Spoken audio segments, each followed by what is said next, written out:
Police आयुक्तालय हद्दीत टवाळखोर इसम व गुन्हेगारांवर करण्यात आली कारवाई। त्यानुसार सार्वजनिक ठिकाणी उपद्रव करणाऱ्या 516 टवाळखोर इसमांवर महाराष्ट्र पोलीस कायदा कलम 112-117 प्रमाणे कारवाई करण्यात आली। तसेच कोम्बिंग दरम्यान 910 संशयित वाहने चेक करण्यात आली आहे।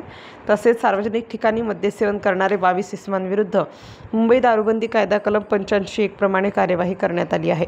तसेच सध्या गुन्हेगारी क्षेत्रात विधिसंघर्षित बालकाचा गंभीर स्वरूपाचे गुन्हे करण्यामध्ये मोठ्या प्रमाणात सहभाग असल्याचे निदर्शनास येत असल्याने विधिसंघर्षित बालकांना गुन्हेगारी प्रवृत्तीपासून परावृत्त करण्यासाठी 27 विधिसंघर्षित बालकांचे समुपदेशन करण्यात आले।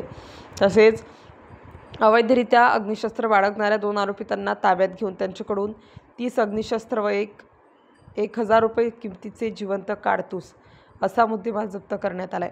सदर कारवाई माननीय पोलीस आयुक्त यांच्या मार्गदर्शनाखाली सर्व पोलीस उपायुक्त, सर्व विभागीय सहाय्यक पोलीस आयुक्त, 6 पोलीस आयुक्त गुन्हे तसेच सर्व पोलीस ठाणे शाखा प्रभारी अधिकारी यांच्यासह पोलीस ठाण्याकडील पोलीस अधिकारी व अंमलदार तसेच गुन्हे शाखेकडील प्रभारी अधिकारी, पोलीस अधिकारी व अंमलदार अशांनी कोम्बिंग ऑपरेशन राबविणे कामी सहभागी होऊन कारवाई केली। स्टार न्यूजसाठी मोहसिन पठाण, नाशिक।